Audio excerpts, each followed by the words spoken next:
Movie की शुरुआत में इचिकावा हाई स्कूल को दिखाया जाता है जो कि जापान के एक छोटे से शहर में है। फिर एक क्लासरूम दिखाया जाता है जिसमें कि सीनियर स्टूडेंट हाल ही में दिए गए एक टेस्ट के रिजल्ट को ले रहे होते हैं। उन्हीं में से एक स्टूडेंट है जिसका नाम है मियामोटो असुका, जो कि बहुत फ्रेंडली नेचर की है, पर वो पढ़ाई में कमजोर है। अभी तक के जितने भी टेस्ट हुए थे ये वाला टेस्ट सबसे इजी था, फिर भी उसका कोई आंसर सही नहीं हुआ और उसे 0 मिलते हैं। उसका बॉयफ्रेंड योशिदा हर चीज को अलग नजरिए से देखता है और उसको चिढ़ाते हुए कहता है कि 0 असुका का लकी नंबर है। उसे टीचर डांटते हैं क्योंकि अगर वो पढ़ेगी नहीं तो उसका फ्यूचर बर्बाद हो जाएगा। अब दूसरा हिस्ट्री टेस्ट देने की बारी आती है जिसकी वजह से बहुत ही डरी हुई है। पहला सवाल है कि कोई ऐसा फेमस मॉन्यूमेंट का नाम बताओ जहां अगर उसमें कॉइन डाला जाए तो विश पूरी हो जाती है, और उसको इसका जवाब नहीं आता, लेकिन वो खाली छोड़ने के बजाय वहां पर एक रैंडम नाम लिख लेती है जो कि है गाचिमो।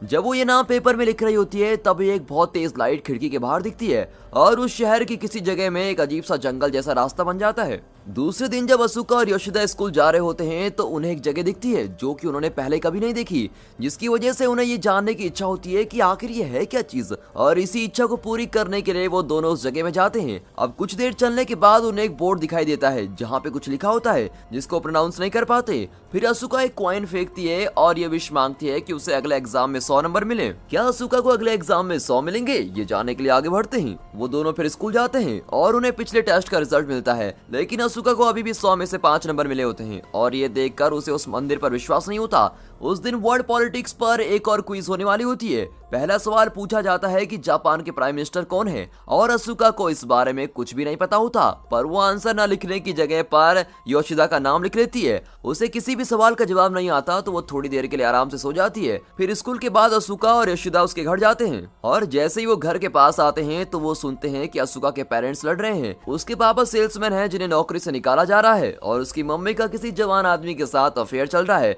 असुका योशिका से ये सब बातें इग्नोर करने के लिए कहती है और उसे रूम में लेके जाती है, लेकिन जब योशिदा रूम में जा रहा होता है तो वो देखता है कि एक रूम के दरवाजे पर खाली प्लेट और कटोरी रखी हुई है। फिर पता चलता है कि असुका का एक भाई भी है जिसका नाम काइसुके है। वो बचपन से पढ़ाई में बहुत ही अच्छा है और उसे हर टेस्ट में फुल मार्क्स मिलते थे, पर एक दिन वो हाई स्कूल एंट्रेंस एग्जाम में फेल हो गया और क्योंकि वो अच्छे मार्क्स के लिए फेमस था ये फेलियर उससे बर्दाश्त नहीं हुआ और फिर उसने अपने आप को एक रूम में हमेशा के लिए बंद कर दिया और वो कभी भी किसी से बात नहीं करता और वो हमेशा बस कंप्यूटर में गेम खेलता रहता है। असुका को ये बुरा लगता है और उसे अच्छा फील करवाने के लिए योशिदा सुपरमार्केट से कुछ लाने के लिए जाता है। उसी वक्त टीचर पेपर चेक कर रहे होते हैं, तभी अचानक से वो मंदिर चमकने लगता है और साथ ही साथ टीचर का चश्मा भी चमकने लगता है। थोड़ी देर बाद असुका योशिदा को कॉल करती है और पूछती है तुमने इतनी देर क्यों लगाई। वो कहता है कि मैं अभी बहुत ही बिजी हूँ और आज उसके साथ वक्त नहीं बिता पाएगा। अब कॉल के तुरंत बाद ही असुका को उसके क्लासमेट का मैसेज आता है और वो कहता है कि योशिदा बहुत बड़ी मुसीबत में है, और फिर पता चलता है कि योशिदा को जापान का प्राइम मिनिस्टर बनाने के लिए सिलेक्ट किया गया है और उसका इंटरव्यू सोशल मीडिया में खूब वायरल हो रहा है।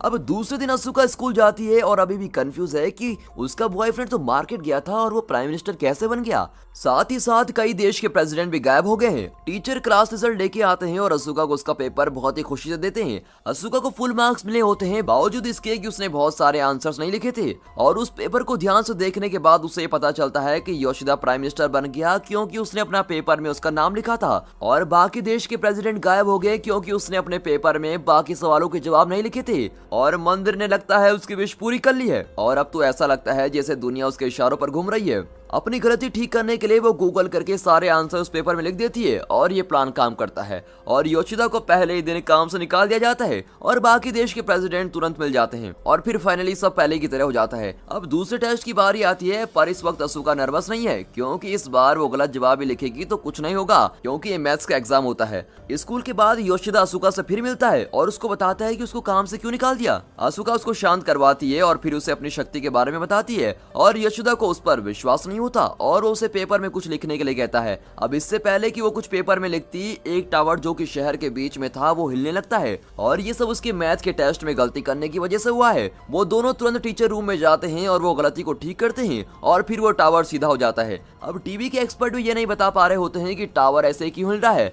घर जाते वक्त असुका और योशिदा उस जगह पर जाते हैं जहाँ पे मंदिर होता है, पर वो अब गायब हो चुका है और क्योंकि उन्हें नाम याद नहीं तो वो उसको खोज भी नहीं पाते। अब इस दुनिया को बचाने का एक ही तरीका होता है और वो तरीका ये होता है कि अगर असुका बहुत मेहनत से पढ़ती है और सही जवाब लिखती है तभी जाके कुछ ठीक हो सकता है। और ये सोचकर असुका उसी रात से पढ़ने बैठ जाती है, पर फिर थोड़ी देर में वो सो जाती है। अब इसके बाद वाले सीन में असुका और योशिदा टीचर के रूम के बाहर खड़े होते हैं और वो इंतजार कर रहे होते हैं रिजल्ट का। अब इस रिजल्ट में भी असुका को पूरे मार्क्स आते हैं, पर वो ये होप करती है कि इस बार कुछ गलती ना हो जाए। जब वो घर पहुंचती है तो उसके पापा उसका बहुत ही खुशी से स्वागत करते हैं और बताते हैं कि उन्होंने अपने करियर का सबसे बड़ा सेल किया है। और ये इसलिए होता है क्योंकि असुका ने अपने पिछले टेस्ट में लिख दिया था कि टैप का water valuable source of energy है, जिसकी वजह से लोगों ने बहुत ज्यादा प्योरीफायर खरीदने शुरू कर दिए और उसके पापा को बहुत ही ज्यादा कमाई हो गई। और ये देखकर वो डर जाती है, पर जब उसने अपने पापा को इतना खुश देखा तो वो ये डिसाइड करती है कि जो हो रहा है उसको वैसे ही होने दो। पर थोड़ी देर बाद वो न्यूज में देखती हैं कि पानी की वजह से शहर में दंगे हो रहे हैं और जब कुछ लोग आउट ऑफ कंट्रोल हो जाते हैं तो असुका तुरंत अपने पेपर में जवाब सही कर देती है और फिर सब कुछ नॉर्मल हो जाता है। तभी उसके पास एक आइडिया आता है जिससे कि वो अपने पेरेंट्स की प्रॉब्लम ठीक कर सकती है, वो भी अपनी पावर का इस्तेमाल करके। फिर दूसरा टेस्ट होता है जिसमें एस्ट्रोनॉट के बारे में पूछा जाता है जो कि स्पेस में एक ट्रिप में जाने वाला है और वो उसमें अपनी मम्मी के बॉयफ्रेंड का नाम लिख देती है, जिसकी वजह से वो दूसरे दिन स्पेस में चला जाता है और इसके कारण उसकी मम्मी का बॉयफ्रेंड उसकी मम्मी से ब्रेकअप कर देता है और फिर उसकी मम्मी अपने परिवार की तरफ ध्यान देने लगती है। अब असुका की जिंदगी में बस एक ही इंसान था जिसकी वो मदद करना चाहती है और वो है उसका जुड़वा भाई। अगले टेस्ट में वो ये लिखती है कि उसका भाई अपने कमरे से बाहर निकले और सभी को गुड मॉर्निंग विश करे, लेकिन ये बड़ा ही अजीब जवाब होता है। आखिरकार सवाल क्या था? खैर, जैसे उसने सोचा था वैसे ये प्लान काम नहीं करता। उसके भाई के बाहर आने की वजह से उसके पापा उसके कमरे में चले जाते हैं और उसके भाई को बाहर आने के लिए फोर्स करते हैं और इसकी वजह से उनके बीच बहुत ही आर्ग्यूमेंट होती है और ये पता चलता है कि उसके पापा को फिर से नौकरी से निकालने के लिए बोला गया है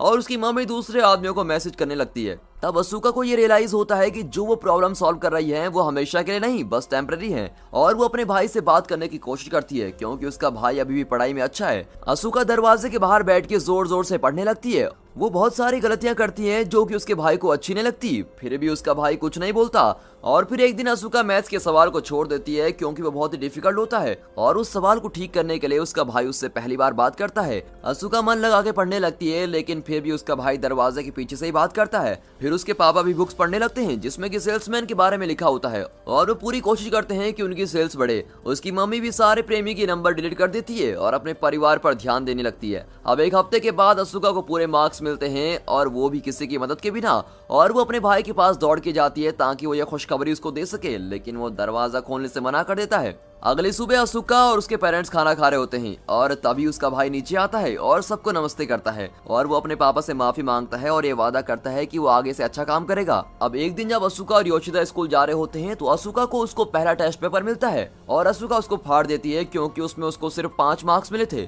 और वो उस पेपर को जोड़ देती है, जिसकी वजह से तुरंत एक रास्ता बन जाता है जो मंदिर जाने के लिए है। तभी वो ये देखती है कि उसने एक मंदिर मांगा था एज अ विश जिसका नाम था गाचिमो, जो कि उसका पहला आंसर था और वो मंदिर इसी की वजह से वहां पर आया था। वो दोनों तुरंत वहां पर जाते हैं और ये मांगते हैं कि सारी विशेष उल्टी हो जाएं और दुनिया पहले जैसी हो जाए। वो लोग थोड़ी देर वेट करते हैं लेकिन कुछ भी नहीं होता।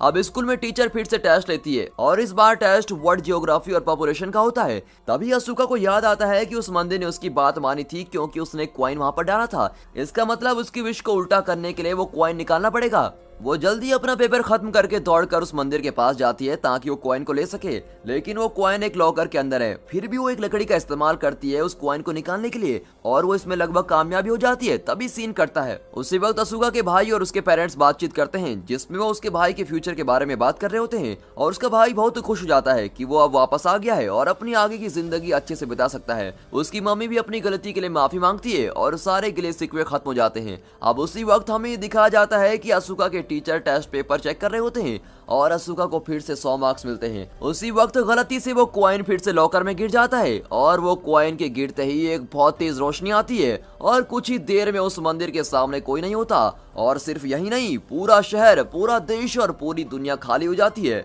ऐसा लगता है कि सारे इंसान खत्म हो चुके हैं और आखिरी सीन में ये दिखाया जाता है कि असुका ने पिछले एग्जाम का आखिरी क्वेश्चन छोड़ दिया था और वो क्वेश्चन ये था कि दुनिया की पॉपुलेशन अभी कितनी है। अब क्योंकि उसने उसका जवाब नहीं दिया तो जितने भी इंसान थे सभी गायब हो गए। और दोस्तों, इसी सरप्राइजिंग ट्विस्ट के साथ ये मूवी यहाँ पर खत्म होती है।